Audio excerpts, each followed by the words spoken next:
तीन चौर और तीन कब्रों का किस्सा, सबका आमोज, प्रासरार और इबरत नाक दास्तान कदीम जमाने की बात है। एक खशक और सुनसान खत्ते में एक पुराना सा शहर आबाद था, जिसके किनारे पर एक वीरान कब्रिस्तान वाक़ था। दिन के वक्त यह कब्रिस्तान खामोश और बेजान नजर आता, मगर रात के अंधेरों में उसकी फजा में एक अजीब सा खौफ बसीरा कर लेता। लोग कहते थे कि यहाँ रात के वक्त रूहें जाग उठती हैं, और जो लालच या गुनाह की नीयत से आए वो खाली हाथ वापस नहीं जाता, या शायद वापस ही नहीं जाता। इसी शहर में तीन बुदनाम जमाना चोर रहते थे। पहला चोर सलीम सलीम उम्र में बड़ा था, मगर अक्ल में कमजोर। वो चोरी को अपना हक समझता था और कहता था, दुनिया जालिम है, जो छीन ले वही जीता है। दूसरा चोर इकरम इकरम नहायत चालाक और जबान का मीठा था। वो दूसरों को बहकाकर जुर्म करवाता और खुद को अक्लमंद समझता था।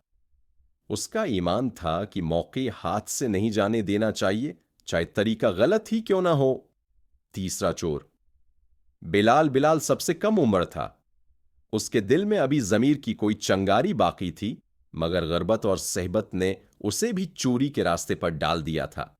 कब्रिस्तान की अफवाह एक रात तीनों एक सुनसान गली में बैठे थे कि इकरम ने धीमी आवाज में कहा, तुम दोनों ने सुना है?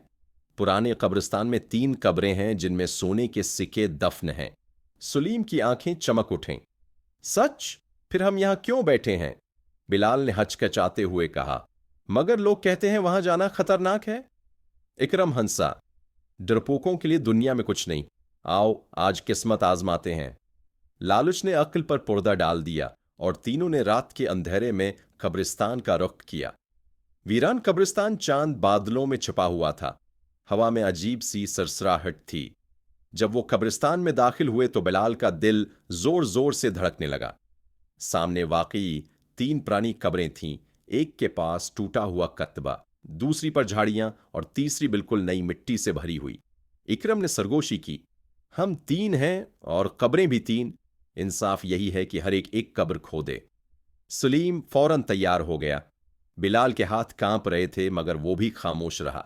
पहली कब्र लालच की सजा सलीम ने पहली कब्र खोदनी शुरू की। कुछ देर बाद उसकी कदाल किसी सख्त चीज से टकराई। सोना! वो चीख उठा, मगर जब उसने मिट्टी हटाई तो वहां सोने के सुक्के नहीं, बल्कि एक बोसिदा लाश थी जिसकी आंखें खुली हुई थीं। अचानक तेज हुआ चली और सलीम चीख मारता हुआ पीछे गिरा। वहीं उसका दिल बैठ गया और वो कब्र के किनारे ही बेजान पड़ा रह गया। लालच ने पहला शिकार कर लिया।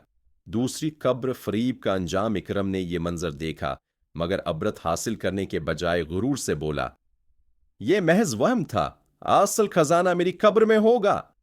उसने दूसरी कब्र खोदी। जैसे ही मिट्टी हट्टी, एक आवाज गूंजी, जो दूसरों को धोखा देता है वो खुद सबसे बड़ा धोखा खाता है। जमीन लर्जी, कब्र धंस गई और इकरम चीखता हुआ अंधेरे में गायब हो गया। कब्र दोबारा बंद हो चुकी थी, जैसे कुछ हुआ ही ना हो। तीसरी कब्र फिर तौबा का दरवाजा। बिलाल अकेला रह गया। इसके आंसू बहने लगे। वो तीसरी कब्र के पास बैठ गया, मगर कदाल ना उठा सका। वो कांपती आवाज में बोला, या अल्लाह, मैंने गलत रास्ता चुना, मुझे माफ कर दे। मैं वादा करता हूं कि अब कभी चोरी नहीं करूंगा। अचानक कब्र के कुतबे पर लिखी तहरीर नुमायां हो गई, यह कब्र आजमाइश की है, जो तौबा करे वो बचा लिया जाता है। कब्र से रोशनी निकली, मगर बिलाल ने पीछे हटकर कहा, मुझे कुछ नहीं चाहिए, बस जिंदगी चाहिए। रोशनी मध्यम हो गई, हुआ थम गई और कब्रिस्तान खामोश हो गया। बिलाल जिंदा बच गया। नई जिंदगी बिलाल उस रात के बाद बदल गया। इसने शहर छोड़ दिया, मेहनत मजदूरी की और ईमानदारी की जिंदगी अख्तियार की। वो अक्सर कहता था, मैंने तीन कब्रें देखें, एक लालच की, एक फरेब की और एक तौबा की।